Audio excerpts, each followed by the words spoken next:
half of the zircon globally produced is used in the ceramic tile industry, and the remaining half is used in special applications like refractory and foundry and investment casting.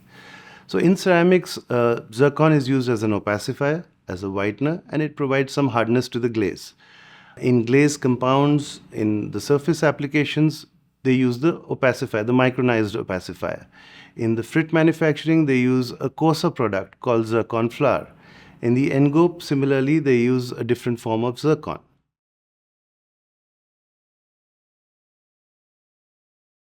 Zircon has certain unique properties which differentiate it from the others. The other alternatives are really the aluminosilicates. When you use substitutes, there is a definite associated reduction in quality. And that is why most of the substitution has happened in the smaller format tiles. Whereas the large white tiles, the large slabs, they have a very high loading of zircon, because in my mind, zircon equals quality.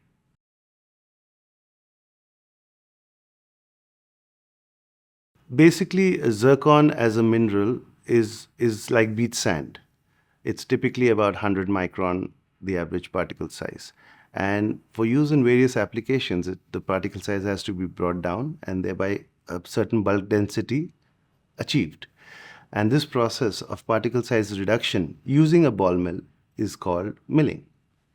So traditionally, zircon has always been milled by the wet process, which involves water, grinding media, and then a spray dryer or a similar mechanism to dry it. But incrementally, most of the milling capacity is now dry. And there are many reasons for it. Water is a scarce and a valuable resource. The costs are much lower in dry milling, and it lends itself to a scalable, continuous process. However, that being said, wet milling allows for, because it is batch processing, it allows for customization. It allows for particle size to go much finer, which may not be possible in an assembly-like production like dry milling.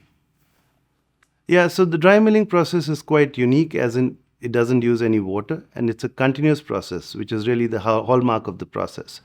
So the zircon sand, which is the feedstock, is added to the ball mill along with certain additives which aid in grinding. And after the process of grinding, there's a feedback mechanism whereby the particles move through a classifier and the acceptable particles go through, whereas the oversized particles go back in a feedback mechanism, back to the beginning. And that's the unique part about dry milling process.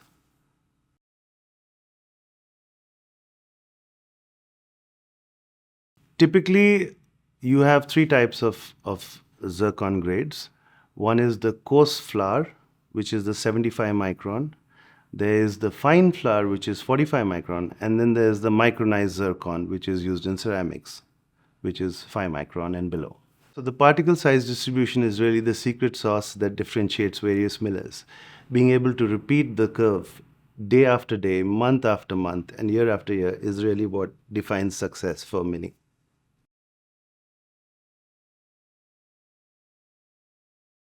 So, like in any industry and any raw material, feedstock with lower impurities is the premium grade, and feedstock with higher impurities is standard and below.